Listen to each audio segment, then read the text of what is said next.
And hello, this will be my second video today.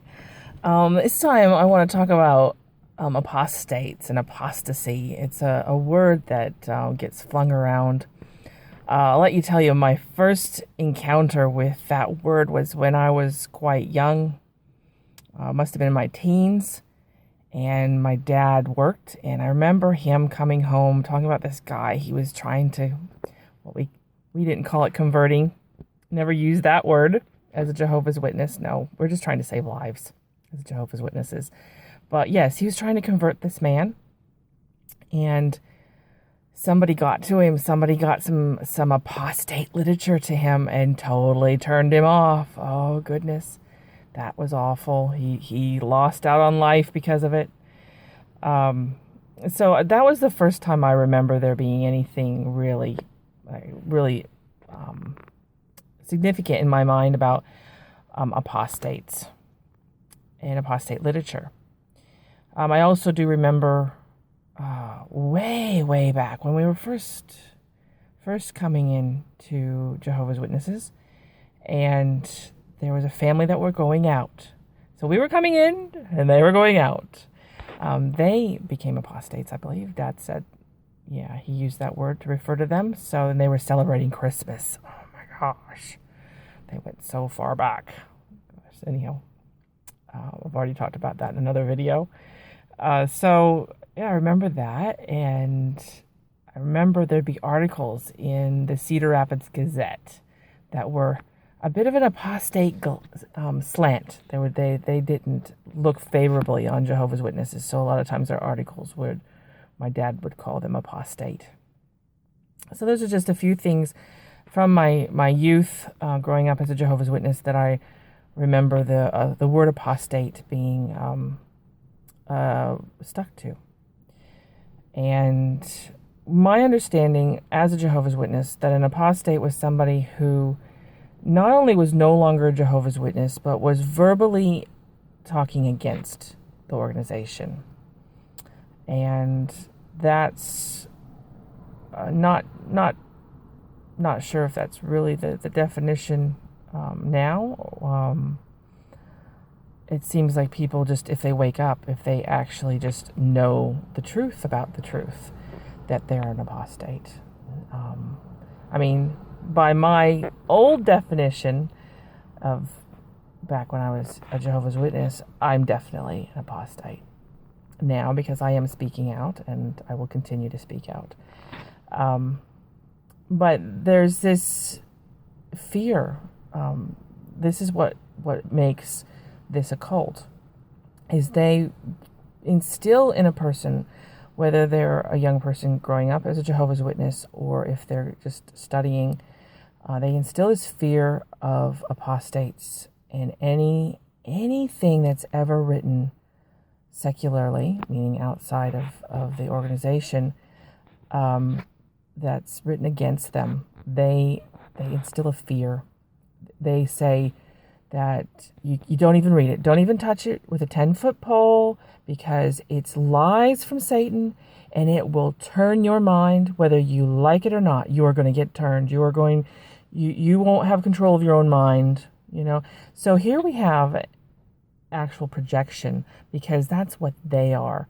They're telling lies that are mind control. Plain and simple. So it's really sad, because when you're trying to wake up somebody who's a Jehovah's Witness, it's really hard, and this is one of the reasons why they refuse to look at anything that's been written negative about Jehovah's Witnesses, even if it's from a neutral source. They won't even look at the ARC, the Royal Commission, that I spoke about in my other videos, because it's negative. And then I've recently had somebody posting on my videos, oh, but that's not a trustworthy source, because the Australian government, they made a law about this is in the with the asylum seekers that they've got on an island. they made a law that if they report child sex abuse, then they're going to get put in prison. Now, I haven't looked at this, and that sounds like a problem too. There's been a lot of problems with that, and I'm not trying to become political here with this post, but I'm just using this as an example of, here is somebody that's pro Jehovah's Witness saying you can't trust the ARC because it's a government thing, and the government, you can't trust the government.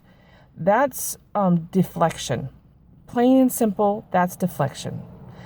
And I won't stand for it, because what the ARC has done, it has brought forth all of these testimonies of people who have been abused. You know, you can't just ignore that, because the government who started the whole thing has problems. Every government has problems. So, to the person who posted that quite liberally, which is fine. I'm all for free speech, so post what you need to. But that's deflection, and it's unacceptable to use that to minimize, and it's nearly like gaslighting. The pain and the suffering that these victims of Watchtower have, and other because the ARC wasn't just for Jehovah's Witnesses. So by bringing up this asylum seeker, sorry for my lack of fluency, trying to think about what I'm going to say. Anyhow, bringing up the way the Australian government has dealt with the asylum seekers, and they have this law that this person has brought up, that detracts not only from the abuse that the Jehovah's Witnesses have seen and have been under, all the other institutions that have been investigated. You're trying to nullify all that, and you have no grounds for that, absolutely none. And it really speaks of your character and how much you care about people who've been abused, which seems to be not at all. So, I think I got a little more off track than I thought I was about apostasy. But like I said, when a person is a Jehovah's Witness, they're made to be so afraid that they won't have control over themselves and their thought process if they go and read apostate literature or have any critical thinking. That's the thing that we lose as a Jehovah's Witness. We don't have any critical thinking skills. We're that's taken away from us. So we are not allowed to look at the whole situation and try to find transparency and make up our own minds. We're told, nope, you got to stay away from that stuff. That's Satan's lies. When in reality, they are teaching Satan's lies. Back when I first decided to watch or read up on the Australian Royal Commission proceedings of Case 29 in August of 2015, I prayed that I was prepared and that I could go into this and still maintain my faith and do the right thing, that was the right path. I had to have, and I did, I had a really, really good relationship with God at the time, that gave me the confidence to just look into this and go further. So without that, I would have been just as afraid as I used to be. And back in 2005, I had a few experiences that led me to actually doing a bit of online research and reading some apostate literature at the time. Well, online literature, articles and so forth, and a few of the experiences And I was just, dipping my toes in the water at the time. And it was eye-opening to see what I read, but I wasn't ready for it. What had happened is I had actually encountered a little bit of that stubbornness and a lack of care with my body of elders in the congregation I was in. Not with regards to myself, I always stayed under the radar, but I had a Bible study that didn't. She had been raised in another congregation by a Jehovah's Witness family, and she had a lot of issues, and she was trying to come back. She'd never been baptized, and I think her dad was disfellowshipped. And so I was studying with her, and she ended up having a narcissistic partner at the time who was also studying, and he had the elder body wrapped around his little finger. And when she decided to break up with him, he was stalking her, and I ended up having to go to court with her to get an AVO out on him. I had no support from the body of elders, and when I actually talked to my book study conductor at the time about the situation, all he could pick on was the fact that she was driving without a driver's license. He didn't care about how this person was affecting her mental health and her physical health, and that, he was dangerous.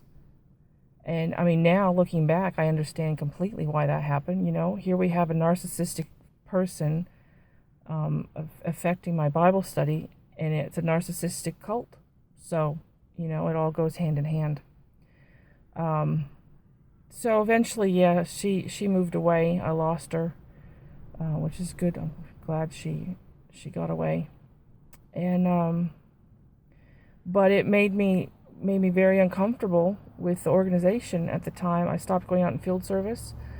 I just not going to do this. I'm not happy with this. And I was reading online experiences and different things, and it wasn't a lot that I read, not as much as I know now. Obviously I would have woke up then, but it did start me on my waking up process. But what made me stop looking was I came across a website called eWatchman, and I was just reading it, and he writes just so similar to the publications, and he believes very similarly. So, but I could tell it was against the, he was not a Jehovah's Witness anymore, and that he was speaking against them. So as soon as I realized that, I was like, oh, this is scary. He's so close. He just really draw you in. And so I thought, no. But yeah. So I stopped looking then, but I also made up my mind that I needed to be myself and learn to find myself even while I was still a Jehovah's Witness. So I believed what I wanted to believe, what felt right in my heart. And so, yeah, and now it's been however many years, 12 years from then, and I'm fully awake and free, so that's great. That's my talking about apostasy and what I've seen and understood and all that. So I hope you enjoyed this video, and I will make another one coming soon. Bye.